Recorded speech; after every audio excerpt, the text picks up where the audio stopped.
Kita ke informasi terkait dunia ekonomi dan bisnis di mana jumlah pengangguran baru bertambah 2,67 juta orang akibat pandemi COVID-19. Tidak hanya memporak-porandakan anggaran negara, pagebluk COVID-19 turut mengoyak angka pengangguran dan kemiskinan. Sementara itu, Badan Pusat Statistik atau BPS mencatat jumlah pengangguran pada Februari 2021 mencapai 8,75 juta jiwa. Badan Pusat Statistik mencatat dari 131 juta orang angkatan kerja di Indonesia, sebanyak 5,34%-nya atau 7 juta orang diantaranya merupakan pengangguran terbuka. Kita ke informasi terkait dunia ekonomi dan bisnis di mana jumlah pengangguran baru bertambah 2,67 juta orang akibat pandemi COVID-19.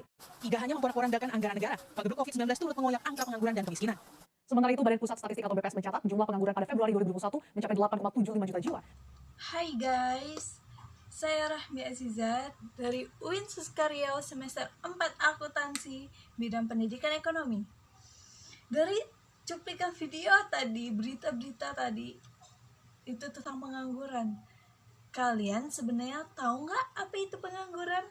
Apa aja jenis-jenis pengangguran itu? Tahu nggak dampak apa yang bisa diakibatkan oleh banyaknya pengangguran? Baik, izinkan saya menjelaskan apa itu pengangguran biar kalian tahu apa itu pengangguran.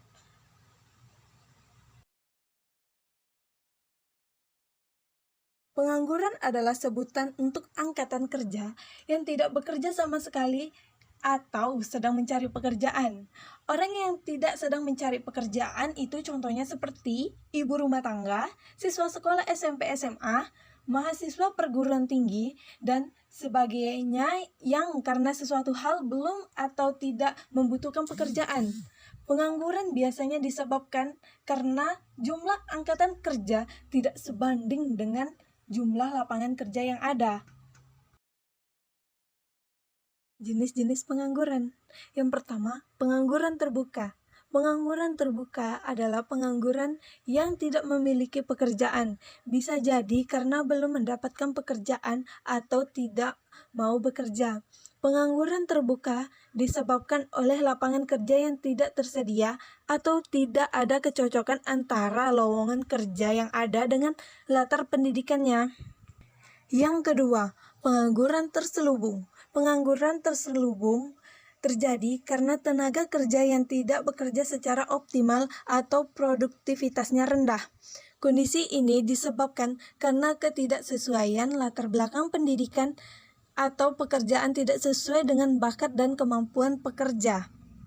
Yang ketiga, pengangguran siklikal. Kondisi ini terjadi karena adanya perubahan dalam kegiatan perekonomian negara. Mundurnya perekonomian akan mengakibatkan daya beli masyarakat dan juga menurun, sehingga perusahaan akan mengurangi produksi dan memberhentikan karyawan. Yang keempat, pengangguran struktural. Pengangguran struktural disebabkan oleh adanya perubahan struktur perekonomian yang memerlukan keterampilan-keterampilan baru. Hal tersebut dapat mengakibatkannya pencari kerja tidak mampu memenuhi syarat dan ketentuan oleh pembuka lapangan kerja. Yang kelima, pengangguran friksional. Kondisi ini terjadi karena adanya kesulitan pertemuan pihak pencari kerja dengan pihak penyediaan lapangan kerja. Hal ini disebabkan karena adanya kendala formasi, waktu, atau jarak geografis. Yang keenam, pengangguran teknologi. Pengangguran teknologi ini disebabkan oleh perkembangan teknologi yang menyebabkan tenaga kerja manusia digantikan oleh mesin. Perusahaan cenderung lebih memilih tenaga kerja mesin dibandingkan tenaga kerja manusia karena lebih cepat, mudah, dan hemat biaya. Yang ketujuh, pengangguran musiman. Pengangguran musiman disebabkan oleh siklus ekonomi yang berfluktuasi karena adanya pergantian musim, sehingga pekerja harus menghentikan aktivitas produksi untuk sementara.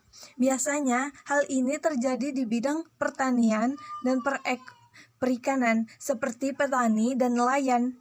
Yang kedelapan, setengah pengangguran.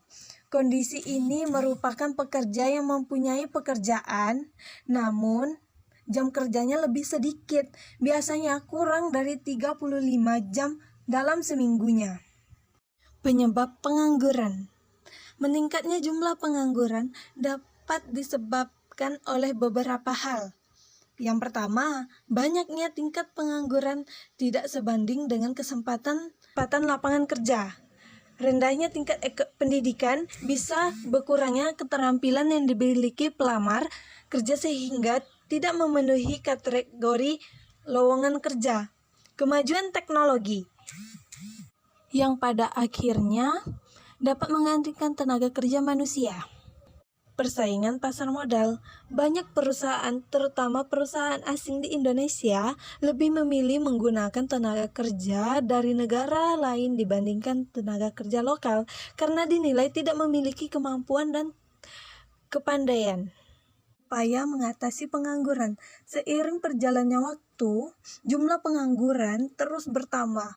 Untuk mencegah hal tersebut, beberapa cara yang dapat dilakukan untuk mengatasi pengangguran. Yang pertama, memperluas lapangan kerja dengan cara meningkatkan ekspor dan mendorong ekspor, penyediaan sarana dan prasarana, memperluas produksi, meningkatkan program padat karya. Yang kedua, memperbaiki mutu pendidikan agar masyarakat memiliki tingkat pendidikan yang setara dan untuk memperbaiki keseimbangan antara dunia kerja dan dunia pekerjaan. Yang ketiga, mengendalikan laju pertumbuhan penduduk yang dapat dilakukan dengan program keluarga berencana. Yang keempat, penggunaan teknologi yang sesuai dengan sifat padat karya. Yang kelima, memperbanyak penyelenggaraan job dan magang melalui kerjasama dengan perusahaan dan kampus agar informasi tentang lowongan kerja dapat bersebar luas. Dampak pengangguran. Yang pertama, dampak pengangguran terhadap perekonomian negara. Banyaknya jumlah pengangguran umumnya berkaitan dengan pertumbuhan ekonomi negara tersebut. Pengangguran dapat memberikan dampak seperti penurunan pendapatan rata-rata penduduk berkapita, kenaikan biaya sosial yang harus dikeluarkan pemerintah, berkurangnya sektor pajak yang diterima pemerintah, dan akan menambahkan hutang yang dimiliki negara. Yang kedua, dampak pengangguran terhadap masyarakat. Pekerjaan merupakan sarana masyarakat untuk mencari uang yang digunakan untuk kebutuhan sehari-hari. Menjadi pengangguran tentu berdampak negatif bagi seseorang, yaitu seperti meningkatnya kemiskinan, memicu tindakan kriminalitas atau kejahatan, munculnya ketidaksetaraan politik dan sosial, keterampilan yang hilang karena lama tidak digunakan. Itu tadi penjelasan tentang pengangguran, jenis-jenis pengangguran, dampak-dampak dari pengangguran, apa saja yang bisa mengakibatkan pengangguran. Semoga dengan penjelasan saya tadi kalian bisa mengerti apa itu sebenarnya pengangguran. Baik, saya akhiri. Wassalamualaikum warahmatullahi wabarakatuh.